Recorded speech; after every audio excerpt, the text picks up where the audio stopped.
Et c'est une transition réussie. Écoute, on va retourner sur le sujet du dessin, Allez, le vas-y, c'est protocole parti, Mandrill. juridique. Donc, souviens-toi, j'avais commenté un de tes dessins, j'avais trouvé très drôle. J'avais dit que tu avais une facture toriyamesque avec une touche d'Hergé. Hmm. Et puis, j'avais dit que j'adorais le côté famille éloignée de Docteur Géraud et de Trifon Tournesol. Tu vois, le dessin que Ouais, tu avais fait ouais, là, ouais. c'était des personnages assez cool. Et j'aimais beaucoup, et je revois d'ailleurs ça dans tes dessins que tu présentes sur ton Ulule, Hmm. où j'étais très content d'ailleurs de prendre un Teddy. Ma Hmm. copine qui est dans la cuisine ne le sait pas, mais elle vient comprendre que j'ai fait une petite dépense là, un petit peu. Je fais péter le budget. Tu fais Euh, partie des. Merci beaucoup, du coup. je- j'ai pas entendu les tasses là qui bougent. Quoi? Euh, Quoi? non, non, mais Oui, mais c'est pour l'hiver, c'est pour l'hiver, le Teddy. très drôle parce qu'elle s'appelle aussi, elle s'appelle aussi Thaïs et j'ai été très touché par la personne Hmm. qui, donc cette jeune de 19 ans qui a parlé. Elle a l'air Hmm. très, très sensible et très ouverte aussi à la recherche personnelle. Hmm. On a échangé ensemble par mail. Bon, je pense que tu dois tellement avoir une pléthore de, Oui, je confonds les de pseudos en fait. Au bout d'un moment, Ouais, ça j'ai vu, se. mais justement, il faut que tu fasses gaffe parce que je vois tout à fait dans quel nœud gorgien t'es et il faut que tu fasses attention. Ouais, c'est pas du tout, c'est tout à fait profane et en toute humilité que je te dis ça, Ouais. mais tu risques, vu comment dire, la possibilité que tu as de drainer tous ces gens, Hmm. autant du bien que du mal, tu vas te retrouver dans une situation. Moi, j'avais ma grand-mère qui m'avait dit toujours, c'est toujours mieux d'être pas connu, Hmm. mieux vaut n'être pas connu que pas assez. Hmm. Parce que tu vas te retrouver avec une quantité d'énergie négative à devoir gérer. Bon, Hmm. on a parlé par mail justement de PNL et Ouais, ouais. d'auto-hypnose Ah et oui, oui, oui, oui. Passionnant. je sais que tu me remets là, ok. Hmm. Mais justement, il faut que tu fasses gaffe. Il est arrivé d'ailleurs ce live-ci que tu switches sur un gars et tu le prends pour un autre et du coup Ça tu... arrive de plus en plus. Faut que j'arrête. Mais c'est pour Et, ça que la BD, ça fait partie de ça. Je me suis dépêché de la finir parce que j'ai besoin de reprendre non, moi contact avec mon dessin. Parce je que te le c'est de dis la tout le temps dans tes méditation, le lives. dessin. Tu vas pas me contredire, c'est Comment? de la méditation. Et du coup, Complètement. je vais commencer à enlever, et c'est déjà le cas maintenant, j'enlève des activités superflues qui me drainent de l'énergie. Et ça me rend un peu plus paisible et plus poli. Et ça m'évitera de faire des gaffes où je confonds des mecs, genre là, Activité. juridique. Ouais, les chronophages, c'est le net. En plus, je sais que tu es un lecteur de René Guénon. Hmm. Je pense que c'est du règne de la quantité totale au niveau Ouais. du numérique et c'est vraiment ce qu'il y a de pire. Bon, en fait, moi, si je t'appelle, c'est pour te parler d'une théorie que je partage avec un grand dessinateur que j'ai la chance de côtoyer, Hmm. qui est John O, qui enseigne dans l'académie où je bosse. Ok. Donc John O, tu vois, c'est le concept art du Seigneur des Anneaux, c'est le dessinateur officiel de Tolkien, Hmm. avec Alan Lee, le dessinateur aussi, mais on connaît tous John O, parce que bon, déjà, il a la dégaine de Saruman, et puis il correspond, il y a Arte qui le suscite à fond, ils ont fait tout un reportage sur les Hobbits, Hmm. sur lui, parce qu'il a vraiment ce stéréotype du dessinateur Hmm. qui est, voilà, un petit peu habillé Stradal, en short, un peu Hmm. style pêcheur militaire, là, Ouais, ouais, puis ouais, je vois, je vois. Truc à il est au l'américaine, quoi. bord... Ouais, il est canadien, il a fait les beaux-arts, l'école d'art déco à Strasbourg, c'est pour Hmm. ça qu'il est parfaitement bilingue. Hmm.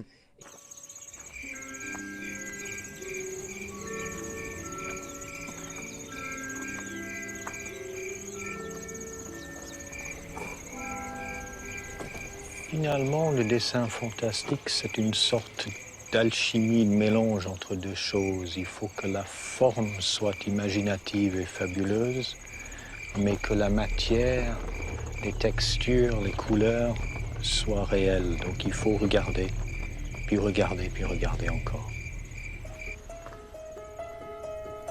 Et d'ailleurs, je le salue, et c'est vraiment quelqu'un qui est d'une éloquence, d'une sagacité. Son blog est hallucinant, il fait des newsletters avec des articles littéraires. Alors, pour vos carnets, notez le site de John O. Ouais, on va noter Et ça dans le chat Et aussi. c'est vraiment intéressant. Il parle de plein de sujets et notamment, il a une théorie qu'on partage et Hmm. j'aime beaucoup ce concept. On parlait du dessin, comment améliorer le dessin.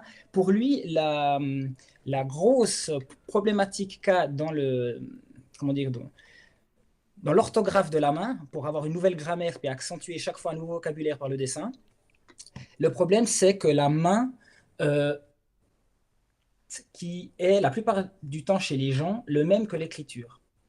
Et pour lui, c'est un problème. Alors, je te, récapitule la théorie. N'importe qui, dans le, tu lui demandes qui dessine ou qui dessine pas, donc entre guillemets, qui avec des appétences un peu artistiques ou pas, tu lui demandes de résumer la dernière série qu'il est en train de mater ou le dernier film qu'il a vu, Ouais. n'importe qui arrive à l'écrire, à te faire un paragraphe, quel que soit le niveau d'orthographe et de grammaire et de concordance des temps, Mm. les gens arrivent à te faire un truc et t'écrire plus ou moins, ouais, j'ai en train de mater, blablabla. Mm. Par contre, tu demandes à ces mêmes personnes de prendre une image, une scène clé qui a marqué leur univers cognitif. Ouais. Là, tu perds 80% des gens. Le problème. Pourquoi les personnes qui, elles, dessinent et arriveront parfaitement, je prends un exemple tout con, tu prends Matrix, la Mm. souplesse arrière de Neo, ben voilà, c'est là cette scène-là que tu veux dessiner, ben, tu as 80% des gens qui ne l'arriveront pas à la faire. Ils Mm. vont te faire un truc 2D et tout. Et en fait, pour lui, et je trouve pas mal sa théorie parce que pour lui, le plus important, c'est d'avoir en fait un geste qui correspond à un acte Une de pensée.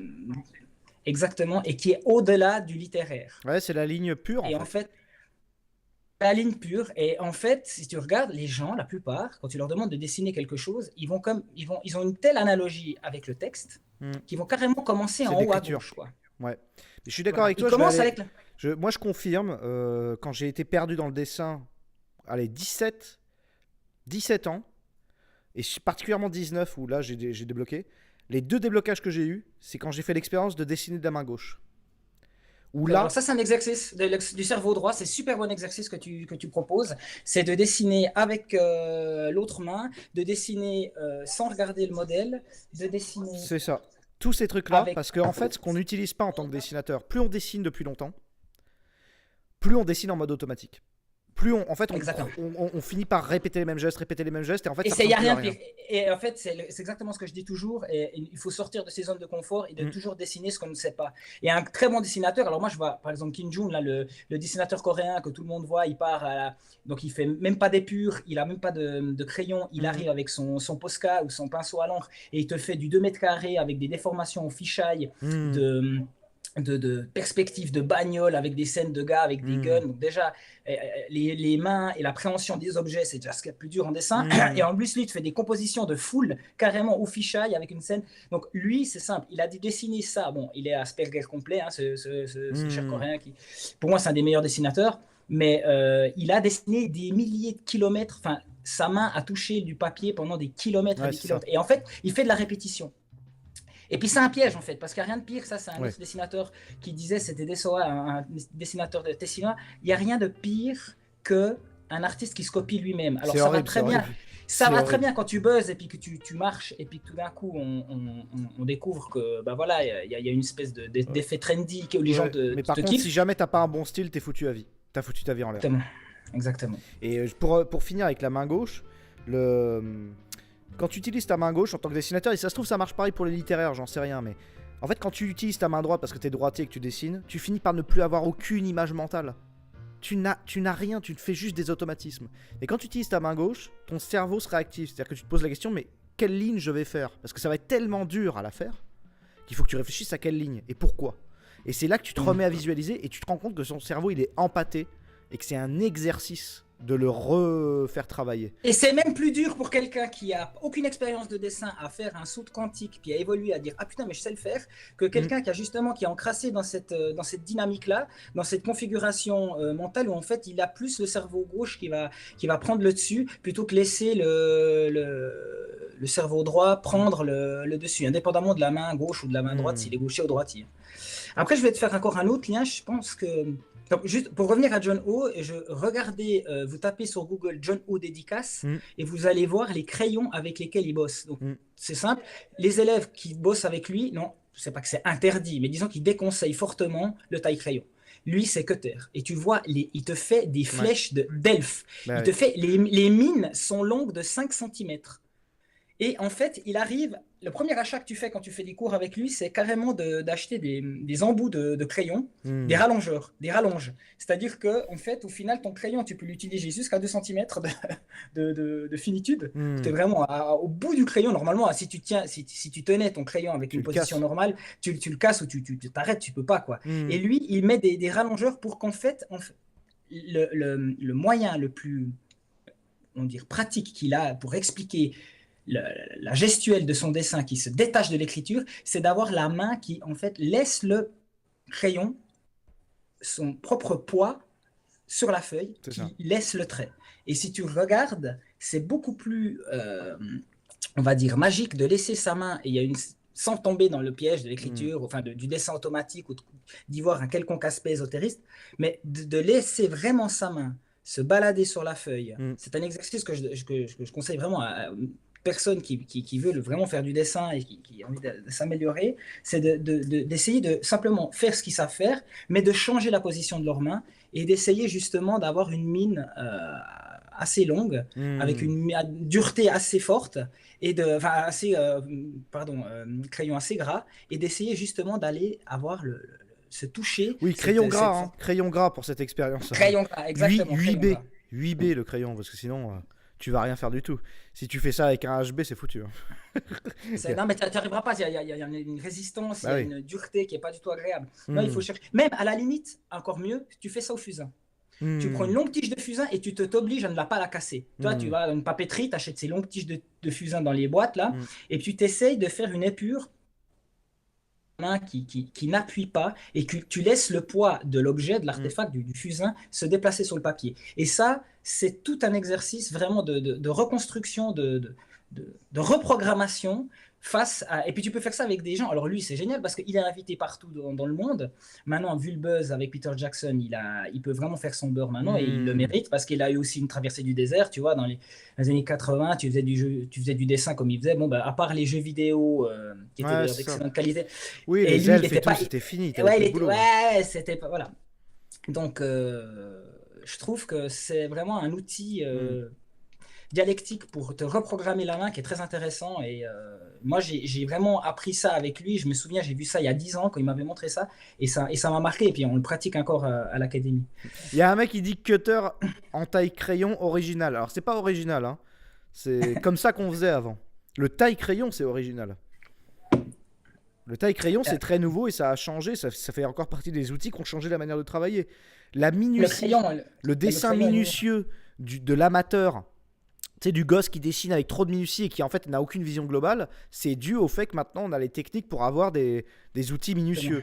Mais on ne devrait pas donner à des enfants de critérium ou de taille crayon, parce que en fait ils ont travaillé comme ça au millimètre, c'est une torture, c'est horrible.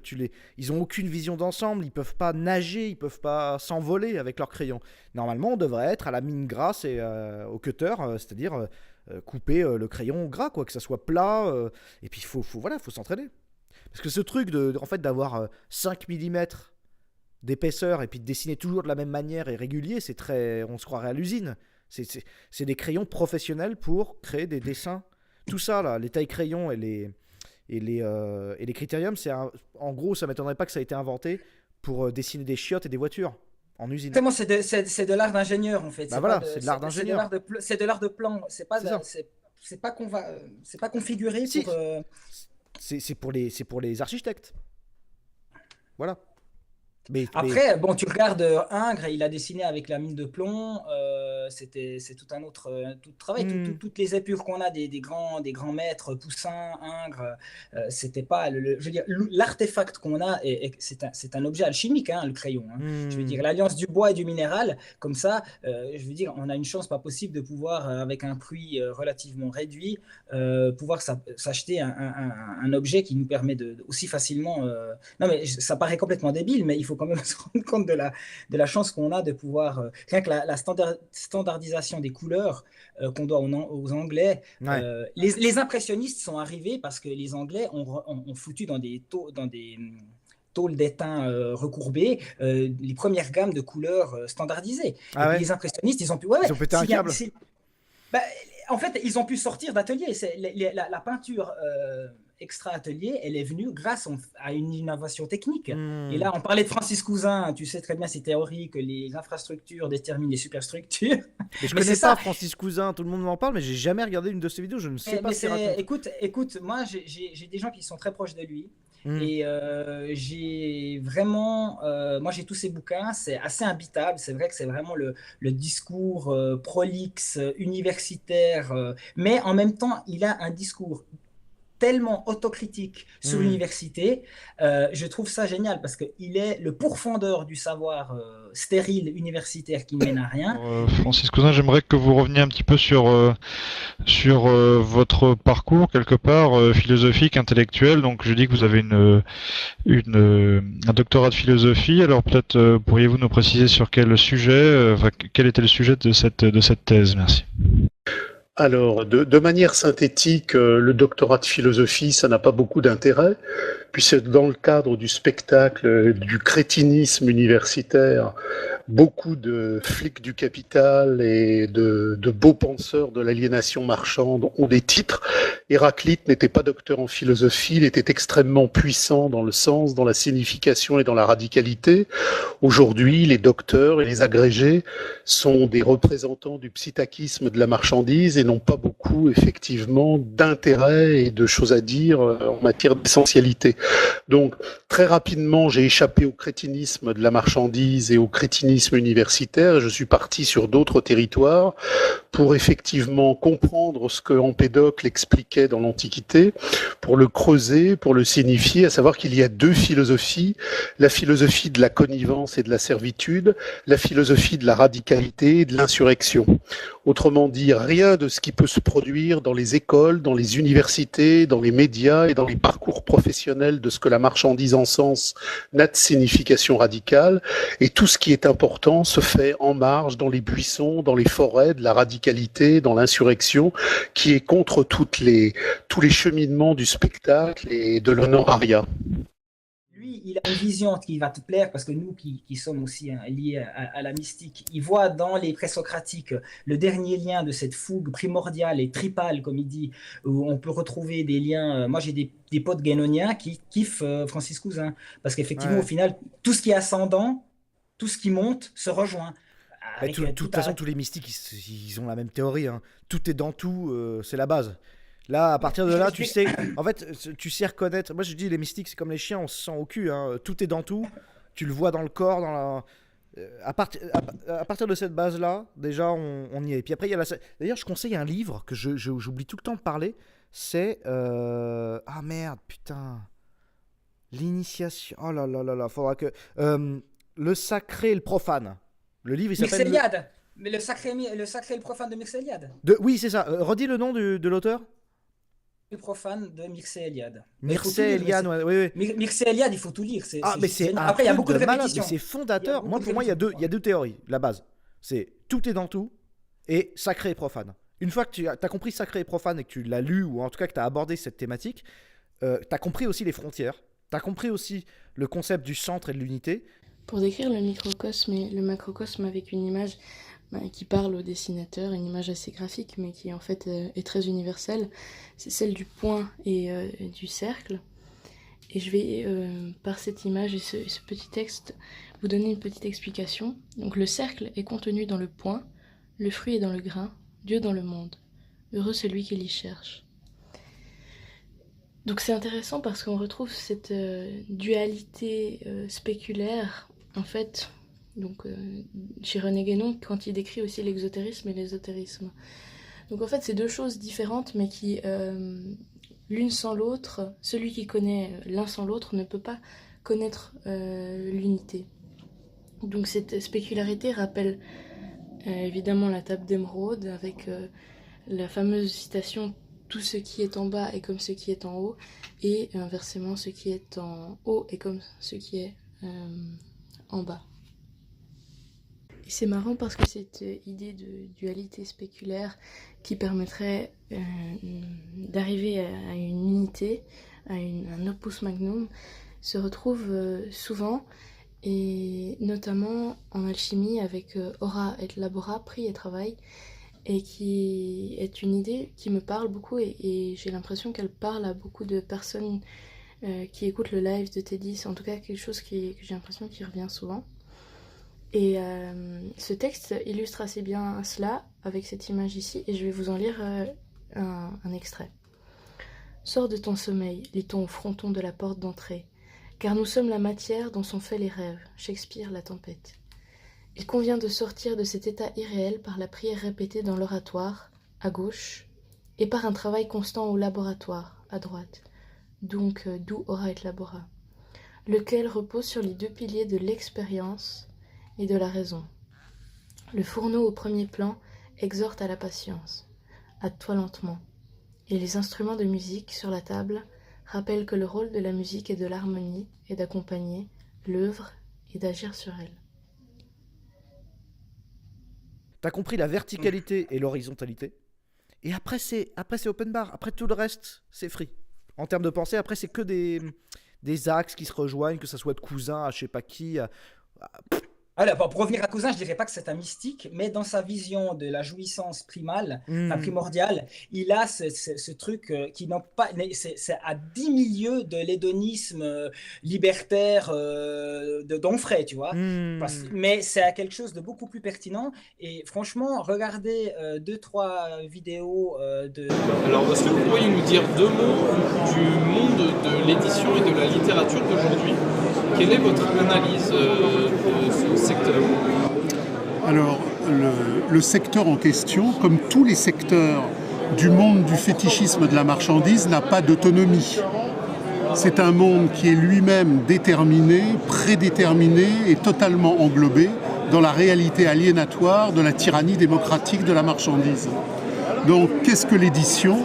L'édition, c'est une production qui fait circuler des papiers sur lesquels sont inscrits des textes d'aliénation, des textes de parcours aliénatoire qui font écran à la vraie conscience. L'édition, comme le monde médiatique, comme le monde spectaculaire distractif, est un monde qui fait écran et qui fait dérivation. À part quelques zones très très périphériques d'éditeurs radicaux, micro-périphériques et très en marge, la grande centralité du monde de l'édition, comme la totalité des grandes centralités du monde de l'aliénation marchand, sont précisément des espaces qui véhiculent, qui propagent et qui reproduisent la servitude de toutes les tyrannies marchandes en mouvement. Tu sais quoi ? Regardez la vidéo de Charles Robin et de Francis Cousin. Je pense que c'est une des meilleures interventions, la plus humaine, parce que c'est vraiment un dialogue entre lui et Charles, et c'est vraiment super intéressant. Et tu as toute la pensée, toute sa synthèse, qui est vraiment anti-matérialiste, mais pas bête et méchante. Il est vraiment... c'est pas le pourfendeur. Je sais que tu kiffes pas du tout Guy Debord, donc il sait pas du tout. Non, mais après, en fait, moi, c'est pour jouer Guy Debord, parce que Guy Debord, je suis allé voir j'ai été invité à une exposition à la BNF, et j'ai vu qu'en fait c'était un pré-rôliste, c'est-à-dire qu'avant que le jeu de rôle existe, il faisait déjà du jeu de rôle. C'est lui, par exemple, nous on a écrit un manifeste de notre association Forge, parce qu'on a vu et analysé Guy Debord, et qu'il écrivait, il avait écrit des dizaines de manifestes, et qu'il produisait de l'art. En fait, il écrivait un manifeste avec ses potes, et ensuite il produisait de l'art sous la contrainte de ce manifeste. Donc je suis extrêmement influencé de Guy Debord, mais dans ça, en fait, je me suis rendu compte qu'on avait des incohérences dans le travail, et donc j'ai pris la stratégie de Guy Debord, et j'en ai pris ce que j'avais envie. Mais ce qui m'ennuie moi, dans Guy Debord, juste, c'est les gens qui en parlent. Parce qu'il résume tout à la société du spectacle. Et puis alors, faut pas de spectacle, puisqu'il faut pas être pour la société du spectacle. Alors donc, si on se filme, c'est la société du spectacle. Si on passe à la télé, c'est la société du spectacle. Si on dessine une BD, c'est la société du spectacle. Bon, tu sais, on s'en sort pas. C'est de la bouillie, quoi, qui sort de la bouche des gens. Mais en soi, Guy Debord, c'est bon. Oui. Mais vas-y, dis ton discours. Quand tu parlais de ton système tertiaire, là, ternaire, du parfum, du poison et du médicament. Du médicament, j'ai totalement revu une lignée de Borienne, quoi. J'ai trouvé ça génial, d'ailleurs. Ah oui, non, mais on l'a beaucoup analysé. C'est le manifeste Forge, c'est la convergence entre Guy Debord et René Guénon, quoi, en gros. Hein. Exactement. Après, il y a un truc que nous, on n'a pas, les Occidentaux, et qu'on a perdu. Et puis là, je ne vais pas faire mon pompeux, parce que je sais que la dernière fois, tu avais aussi cité du latin, et j'avais trouvé très intéressant qu'il y avait des auditeurs qui font du latin. Moi, j'ai de la chance d'avoir, en plus, j'ai une copine qui fait du grec. Une fois, d'ailleurs, elle avait dit, ouais, je révise mes examens de grec en écoutant Teddy Boy, et puis tu lui avais répondu, oh putain, mais comment tu fais? Et puis, tu sais, le fait de... On prend l'exemple en anthropologie, enfin plutôt en ethnographie, Marcel Mauss qui parle des 40 termes pour la neige chez les Inuits. Il y a 40 mots pour parler de neige. En fait, nous qui sommes une société complètement basée sur le visuel et l'apparence, on est assez pauvre au niveau du vocabulaire. Au final, on a quoi? On a le terme latin imago, qui invoque par ses origines la racine im, qu'on retrouve dans le terme imitor, et dans imitation matérielle. Mais en fait, les Grecs, ils avaient tout compris parce qu'ils avaient tellement de termes qui définissent toutes les images que je ne comprends pas pourquoi on n'aurait pas maintenant une histoire de l'art. Bon, après, tu as Panofsky qui va chercher un peu dans ce genre de trucs et tout, mais qu'il n'y a pas une vulgarisation pour les graphistes ou pour les dessinateurs de tous ces termes, genre l'emphasis. Parce que les mecs, c'est aussi simple qu'un truc, c'est que oui, mais les mecs ne lisent pas. En fait, moi je vais dire pourquoi il n'y a pas. Ce que tu racontes, évidemment, c'est l'idéal. Ouais. C'est comme quand moi j'ai essayé à Forges, quand on a écrit on tentait le deuxième manifeste. On était entre le premier et le deuxième, tu vois. Et on voulait juste définir qu'est-ce que l'art. Non, c'était pour le premier manifeste. Qu'est-ce que l'art? Qu'est-ce que l'artiste? Eh ben, il n'y a rien. Je crois que c'est un sous-extrait de Baudelaire qui définissait au moins une vision de l'art. Personne n'a jamais théorisé dessus. Alors, Natalia Inich est très très forte. Hein. Voilà, mais après, il faut fouiller dans la littérature. Mais chez les modernes, tout le monde s'en bat les couilles. Et encore plus sur YouTube. C'est pour ça que je me suis lancé sur YouTube d'ailleurs. Qu'est-ce que l'art? Qu'est-ce qu'un artiste? Quelle est la fonction de l'artiste? Tout le monde s'en bat les couilles. Ils font tous de l'art, soi-disant, mais personne ne se pose la question de ce que c'est. Et pour aller plus loin et pour finir, le truc que tu me dis là, au niveau des Grecs, etc. Pourquoi il n'y a pas de synthèse de l'ancienne culture artistique jusqu'à maintenant? C'est parce que les gens qui ont les outils pour analyser ce que faisaient les Grecs et les Romains, c'est les mecs de la faculté, de lettres et d'histoire. Ces mecs-là méprisent l'art. Ils méprisent les artistes parce que les artistes sont tous soumis au libéralisme et qui gagnent de l'argent. Et les mecs qui sont graphistes et qui gagnent de l'argent, ils lisent pas parce qu'ils n'ont pas le temps. Et même quand ils ont le temps, ils se font tellement de fric quand ils y arrivent, quand ils sont intelligents, qu'ils ne s'autorisent même plus la lecture. Et il n'y a pas de convergence entre les mecs de faculté et les artistes. Moi, j'ai fait le contraire, justement. Moi, j'étais en faculté et j'ai eu la chance de bénéficier de la méritocratie helvétique avec son système universitaire. À un bout d'un moment, j'ai pété les plombs. Je me suis retrouvé avec des gars hyper sagaces, vraiment très intéressants, très sympas, qui sont devenus mes amis. Hein. C'est des gars qui sont profs au Collège de France et tout. Le gars, pour t'expliquer l'épanelage en sculpture, il ne sait même pas dessiner un cube au tableau. Après, le mec, c'est d'une érudition, il est invité partout, il fait des expositions. À ce stade-là, les mecs, ça a combien de milliards d'euros d'assurance pour mettre, tu vois, collection royale, je sais pas moi, bijoux ou palimpsestes d'étain, de Bourgogne et tout, puis ils te font des trucs. Le regard, comme toute activité humaine, a une histoire. Nos ancêtres, il y a 100 ou 200 ans, ne regardaient pas les objets, et surtout les objets d'art, comme nous les regardons aujourd'hui.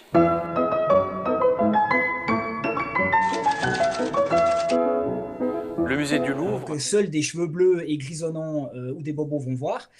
Parce qu'il y a justement cette rupture entre ce qui pourrait être complètement, on va dire, vulgarisé. Parce que c'est hyper intéressant. Moi, quand je te parle de l'eidolon, par exemple, le porteur d'illusions, on parle de cette société du spectacle ou d'Instagram ou de tous ces réseaux sociaux. L'eidolon, chez les Grecs, c'est la racine qui te renvoie aux ombres. Des ombres des morts dans Hadès. C'est l'illusion, quoi. Mais il y a des formules tellement fortes. Après, c'est clair. Alors, c'est ce que dit Cousin, par exemple. Tout le monde devrait faire de la linguistique et tout le monde devrait se mettre au grec à son niveau. Oui, un peu. Après, moi, je te dis juste un truc. Il faut aussi que des mecs comme nous se mettent à bosser. C'est-à-dire que même si on a des postes, même si on est bien au niveau financier, il faut transmettre. Et quand on a la chance d'avoir fait un peu de faculté, un peu d'art et qu'on s'y connaît, il faut s'y mettre. Et déjà, il faut dégager tous les mecs de... Tiens, dis-toi, hier soir avec Minou, on a regardé un documentaire sur Hergé. C'est celui qui est passé sur Arte, là? Oui. Il est pas mal, encore. Oui, mais alors, le seul dessinateur qui parle, c'est un mec, on ne sait même pas qui c'est. Je ne sais pas qui il est. Ses dessins, c'est du manga comics nul. Je ne comprends pas sa légitimité à parler d'Hergé, juste parce qu'il est dessinateur. Et il parle comme ça, en disant « Hergé, il a eu sa période fasciste. » Bon, je m'en fous de ce qu'il a raconté, lui. Et alors, c'est ça qu'on lui a laissé parler, d'ailleurs. Et alors, l'autre, c'est un Anglais. L'autre, c'est un Anglais qui théorise sur Tintin. Et alors, c'est pareil, il dit « il a eu sa période fasciste. » Bon, d'accord, très bien. Bon, je m'en fous un peu de ce que tu racontes aussi. Et en plus, ils mentent dans le reportage, dans le documentaire, ils mentent, parce que ça contredit complètement les autres livres qui ont été écrits avant eux. Et alors, il y en a un dernier qui est pas mal, qui a écrit un livre sur Tintin, mais lui, il sait pas dessiner. Ouais, Et alors, classique. du coup, tu dis, écoutez, on va faire un truc. Dégagez, laissez les dessinateurs compétents qui pratiquent la ligne claire parler de Hergé. Et aidez-nous, pourquoi pas, ne dégagez pas, mais aidez-nous sur le plan linguistique, sur le plan historique, mais créez des équipes, arrêtez d'écrire des livres à 1 ou 2 pour gagner du bénéfice sur Hergé. Mettez-vous à 10, quitte à pas gagner d'argent, et écrivez un putain de livre normal.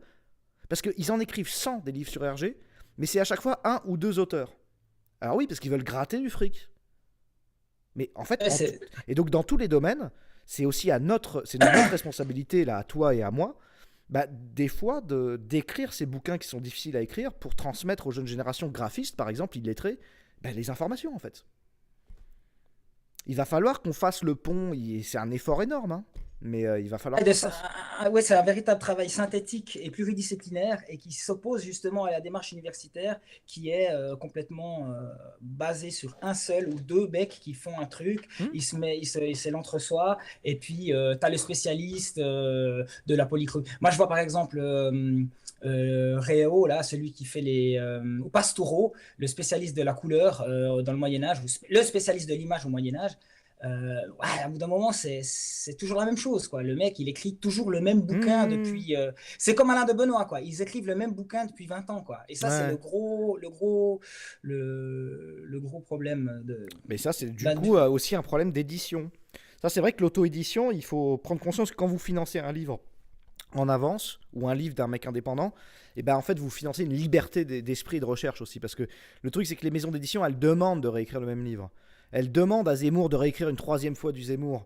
Et puis ça rentre dans une logique de... tu vois, commercial, quoi. C'est aussi ce qui fait que ça empêche de travailler à plusieurs. Hein. Littérature, s'il te plaît, il me dit, front clic. Ouais. C'est le mot de mon professeur, de mon mentor. Les ratures.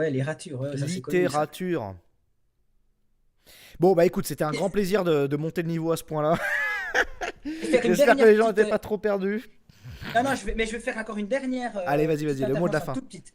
Alors, le mot de la fin, c'est que moi, j'habite à Neuchâtel et il y a le lycée Jean Piaget. Le lycée Jean Piaget, c'est un psychologue de renom qui a donné son nom à l'école dans laquelle j'ai fait le gymnase avant l'Uni. Eh bien, pourquoi ne suis-je pas empiriste? L'empiriste pense que la connaissance est une sorte de copie des objets, une copie fonctionnelle, comme disait Hull. Or, ça n'est jamais une copie. Elle est toujours une assimilation, c'est-à-dire une interprétation par intégration de l'objet dans des structures antérieures du sujet. Le meilleur exemple qu'on puisse donner pour justifier cette thèse, c'est l'étude du dessin lui-même chez l'enfant, étant donné que le dessin, par définition, est une copie d'un modèle. Eh bien, ce qu'on observe chez le jeune enfant, c'est que l'enfant ne dessine pas ce qu'il voit, il dessine l'idée qu'il s'en fait, il dessine ce qu'il en sait, c'est-à-dire son interprétation, et non pas l'objet tel quel en tant qu'observable perceptible. Prenez par exemple la copie d'un losange. Je demande à l'enfant de copier ça, voilà le modèle. Eh bien, pour l'enfant, le losange, c'est un carré qui a des pointes. Alors, voyez le résultat, il vous dessine un carré avec une pointe dessus, ou bien il vous dessine un carré avec une pointe à côté.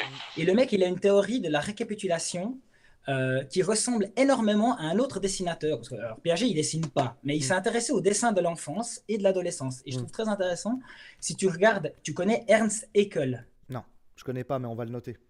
Alors, Ernst il va falloir le... Voilà, EH. A-E-C-K-E-L, normalement, si je ne me trompe pas. C'est un biologiste zoologue qui est... Mais tu connais, tu l'as déjà vu. Il a fait des phytoplanctons et des méduses en gravure. C'est des planches que tous les graphistes utilisent. C'est monstrueux. C'est un gars, c'est vraiment le 19e qu'on ne peut pas en faire. C'est vraiment le mec qui allait sur son bateau, qui a fait le tour du monde, qui a répertorié toutes des algues microscopiques. Et il a fait des dessins. Je ne sais pas comment il a fait. Tu regardes par exemple Delacroix ou Gustave Doré qui a fait plus de 150 000 dessins dans sa vie. Lui, il a dû exploser les records, je ne sais pas, c'est le Akira Toriyama du 19e dans la zoologie. Et ce gars a une phrase qui est que l'ontogénèse récapitule la phylogénèse, c'est-à-dire que tu prends l'organisme d'un... C'est aussi très alchimique. Hein. Oui. Un organisme qui se développe récapitule l'évolution totale, en fait. Ouais, tu vois, tout est dans tout. Et c'est Osamu Tezuka qui a fait ça dans Phoenix 2, la BD que je conseille tout le temps. C'est exactement ce qu'il a mis en image dans la bande dessinée. La phylogénèse, redis la phrase. Alors, la phrase, c'est l'ontogénèse récapitule la phylogénèse. Donc, l'ontogénèse, c'est l'évolution... L'ontogénèse, c'est l'ontos, c'est l'être, c'est la formation de l'être, ontogénèse, la création de l'être, ça récapitule la phylogénèse, donc la création de tout, quoi. D'accord. Et en fait, Piaget, il refait ça avec l'histoire de l'art, avec le dessin des enfants. Et je trouve génial. Un enfant, à 5 ans, il te fait de l'art pariétal, il tape, il met sa main sur le papier, il te fait des taches de peinture, c'est l'art pariétal. Ok, donc il s'appelle Ernest Henkel, vous le notez sur votre carnet. Si vous n'avez pas de carnet, vous achetez la version à 100 €, c'est ça sur mon Tipeee, le pack vendredi, tu t'es permis. Ernest Henkel. Henkel, ça c'est la théorie sur les animaux. Et puis moi, t'inquiète pas, je finis, t'inquiète pas, Teddy, je finis. Non, mais c'est pour bien que les gens puissent noter, en fait. C'est pour que les gens puissent noter. Ok, et puis Piaget, lui, je pense pas qu'il a peut-être aussi, comme tout le monde a dû voir, des images d'Ernst Haeckel qui sont fondamentales. C'est vraiment... D'ailleurs, il y a beaucoup de tatoueurs qui refont aussi de l'esthétique, un peu vintage, 19e gravure de ça. Et donc, Piaget a repris cette théorie de l'ontogénèse qui est récapitulée. On pourrait dire que l'histoire de l'art est récapitulée par le développement d'un enfant. Et l'enfant donc, fait l'art pariétal. Donc, on pourrait dire qu'à 5 ans, tu es en mode Lascaux. À 6 ans, tu es en mode égyptien, tu fais, 6-8 ans, tu fais tes personnages soit de face ou soit de profil. Ouais. À 12 ans, tu commences à faire des trucs un peu grotesques avec des cache-misères à la Van Eyck, où quand tu sais pas dessiner, tu mets un truc qui cache et tu es plutôt au Moyen-Âge. Et ce qui est très drôle, c'est qu'à 15 ans, tu arrives avec l'outil méthodologique du point de fuite. Donc, tu as le principe de la perspective était au XVIe siècle. Tu arrives, à 15 ans, tu es à la Renaissance italienne. Très, très et c'est là que je dis, et la théorie, et c'est là que je dis toujours à mes élèves, moi c'est marrant parce que des fois quand je note les dessins de mes élèves, je mets carrément le siècle où ils sont. Il y a un mec qui demande, et du coup quand tu reviens à l'abstraction, ça veut dire quoi? Justement. Mais laisse-moi finir et je peux venir à l'abstraction. C'est pas mal, c'est très bien, c'est très bien. Alors, on pourrait dire que c'est le Kali Yuga de la théorie. Oui, c'est ça. Et c'est marrant que les gens qui sont à la Renaissance, quand ils ont pourtant l'outil pour appréhender le monde et faire face au monde avec cet outil, on n'a plus le problème de « j'essaye et puis je tâtonne » et là, tu as le moyen. Et bien paradoxalement, c'est là que tu perds ces fameux 80%, et je reviens, le tout est dans le début, je reviens à ce que je te disais. Les 80% des personnes qui n'arrivent pas à dessiner une scène d'un film qu'ils ont pourtant maté, c'est ces personnes qui, à partir de 15 ans, ont arrêté de dessiner.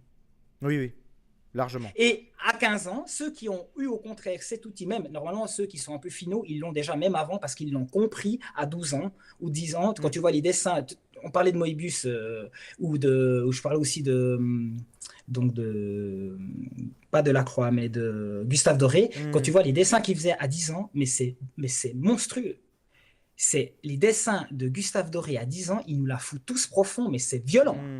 Et alors, tu vois, ça, c'est les théories, le fait que Après, pourquoi est-ce que les gosses arrêtent de dessiner à 15 ans? Tout simplement parce que le libéralisme, l'école, les parents mettent la pression. Tu en fais un métier ou tu arrêtes. Ça, c'est certain, sûr et certain. Et du coup, ça handicape leur capacité de comprendre le monde, parce que s'ils dessinaient encore et encore comme Victor Hugo, je pense que Victor Hugo était aussi génial en écriture, tout simplement parce qu'il pratiquait le dessin et le croquis régulièrement, pas de manière professionnelle. Il n'en faisait pas son métier, mais dans ses voyages, c'est édité maintenant, ses voyages, il y avait des écrits et des dessins. Et ça a participé à sa construction du monde. Les brous de noix de Victor Hugo, c'est juste monstrueux. Ça correspond au romantisme noir. C'est toute une période que les gens aiment bien. Mes élèves gothiques adorent ça. Tu vois, c'est le côté Frankenstein, machin. Il a fait des ruines et des châteaux abandonnés aux brous de noix, donc avec des styles un peu sépia comme ça. C'était monstrueux. J'ai jamais vu des effets de perspective et de perspective atmosphérique, là, le fameux esfumato. Mais c'est génial. Donc, aussi tapé, vous pouvez. Il y en a aussi sur Google. De toute façon, ça c'est ce que disent tous les grands génies, par exemple de la bande dessinée spécifiquement, parce que en bande dessinée, le lien entre art et débutant c'est un peu la bande dessinée. Tout le monde fait un peu de la bande dessinée, quel que soit. Ouais, les c'était âges. c'était ton fameux live là, hyper intéressant, un de tes meilleurs lives pour moi, hein. Celui sur la BD là, avec le petit Milanais là Mais qui c'est trop parlait bien. là. Mais là, du coup, j'aurais aimé diffuser des images pendant que tu parles, mais je le fais pas parce que je suis un peu fatigué. On est sur la fin. Je le ferai la prochaine fois. Tout sera équipé pour qu'on puisse regarder. Mais à la limite, tu reviendras nous faire une chronique, hein. Moi, ça me plairait beaucoup, hein. Tu sais, Là, à la base, j'aurais bien voulu parler plutôt d'un autre sujet qui nous tient à cœur, c'est la PNL Oui, mais il va falloir qu'on aussi arrête sur ceci. Mais Mais il je faut que sais, tu je sais, répondes à y a notre pas de question, problème. l'abstraction. Parce que moi, Hergé, qui était obsédé par l'abstraction sur la fin de sa vie, est-ce que du coup, selon ta théorie, l'abstraction, c'est quand l'homme accepte sa propre mort et ses cellules réduisent, et du coup, il se dépouille aussi de son style progressivement et va vers l'abstraction, non? Bon, il faut que je fasse court. Allez, l'abstraction dans la vie On n'a d'un jamais homme. jamais autant communiqué, alors qu'on n'a jamais autant mal communiqué. On a Mm. tous les moyens pour communiquer, on le communique mal. On n'a jamais autant parlé de bouffe, on voit des émissions de bouffe partout, Ouais. mais on n'a jamais autant mal bouffé, quoi. Mm. D'ailleurs, tu as bien parlé que le vitalisme qu'on peut rééquilibrer Mm. par l'absence de viande et uniquement de légumes, c'est fondamental. Ouais. Parler de l'autre extrême que le temps moderne avec l'abstraction, tu regardes l'autre abstraction, la véritable abstraction, Mm. c'est pas le XXe siècle. Aborigène, ou certaines formules Oui, tout à fait. on va dire préhistoriques, C'est le c'est symbolisme. le symbolisme est fondamental. Il arrive avant tout, en fait. Ouais. Et après, on le récapitule et on le retrouve. Mais Mm. en fait, on le retrouve par l'autre voie, par la voie, on va dire, inférieure. Exactement comme Guénon, il disait que le XXe siècle devait être la voie où normalement tout devait se conjuguer pour arriver à une science de l'être véritable. Mm. Qu'est-ce que ça nous a créé? Ça nous a créé exactement la voie inverse, qui était pourtant le même but. C'est le New Age et la psychanalyse du 19e, quoi. Oui. Ce qui devait normalement amener au but arrive à un but, mais comme un espèce de but dans un univers La Mandrille, parallèle il est en train de qui est vous la- refaire l'opposition Jung-Nietzsche. Si vous voulez, Ah. là, dans ce qu'il vient de dire, vous pouvez à peu près comprendre ce qui s'est passé entre Jung et Nietzsche. Là. Vraiment. Mais toi, t'es pas un grand lecteur de Nietzsche, hein? Toi, t'aimes pas Nietzsche, hein? Jung et... Pardon, excusez-moi. Jung et Freud, pardon. Ouh là là, je suis con. En parlant de Entre Jung et Freud, Freud, pardon. La baston Jung-Freud. oui, Non, oui, Nietzsche, d'ailleurs, Freud- j'ai été un grand lecteur de Nietzsche, mais il y a un moment... Non, mais ça fait un lapsus juste. T'as fait un lapsus juste parce que en fait, Oui. Freud a tout pompé Nietzsche, les subventions. Et puis, effectivement, t'as la fameuse scène sur le bateau où t'as Freud qui dit à Jung, mais n'allez pas conquérir ce continent. Enfin, comme il dit ça, il dit n'allez pas sur ce continent inconnu, en parlant justement de tout ce qui est occultisme. Ouais, c'est ça. Parce mysticisme. qu'il voulait du fric, parce qu'il voulait de la célébrité. Mais bien Et, sûr. et mais lui, l'autre, il il a voulait choisi profane. la voie de la difficulté, en fait, du boulot. T'avais le marchand du temple et puis t'avais le gars qui voulait comprendre l'enluminure du temple. Eh oui.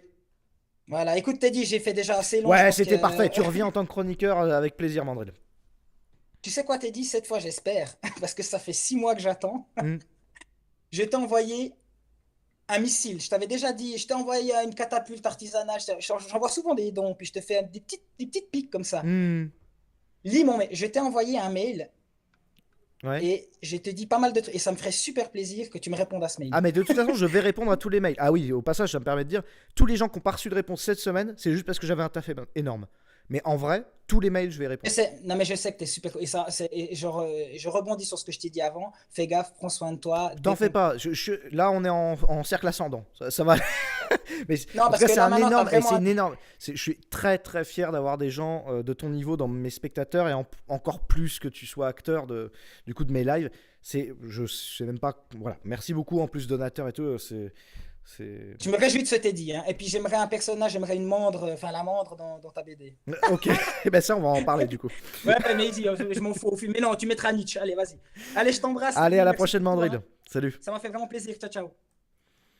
Bon, bah, on finit le live là-dessus. Sur le high level. La version. Pour les mecs qui sont pas initiés, là, c'est. Ça a soufflé dur. J'ai essayé, tu sais, de. Pas me faire attaquer en commentaire comme quoi j'idéalise Ernst Haeckel. J'ai bien sûr pas pu parler dans le live d'une problématique et d'un aspect critique de son travail qui est effectivement une idéologie de sa pensée. Et bien sûr, vous pensez bien que les biologistes ont essayé de montrer que les dessins de Haeckel qu'il avait mis pour montrer une base primordiale de l'évolution, ne sont pas exactement ce que lui avait dessiné. Moi, je pense qu'il en était tout à fait conscient. Et il a en fait idéalisé et simplifié pour arriver à sa conclusion. Donc voilà, les zoologistes et les biologistes modernes ont voulu bien sûr rationaliser sa pensée qui était plus, on va dire, sans employer le terme mystique, mais beaucoup plus holistique. Et il s'est fait un petit peu taper sur les doigts. Et d'ailleurs sur internet, si vous tapez Ernst Haeckel, vous avez les dessins frauduleux d'Haeckel. Mais au final, ouais, c'est un petit peu aller chercher la petite bête, alors que l'idée dans laquelle il déployait son concept est beaucoup plus pertinent que ce qu'il en paraît. Voilà. Ces biologistes, c'est simplement des gens qui n'ont aucune once de créativité et qui, face à la merveille technique du dessin de Haeckel, ont essayé d'aller chercher la seule pierre d'achoppement pour pouvoir essayer de détruire un simple génie. Voilà, ça c'est ma petite contribution à la critique de la critique. Voilà.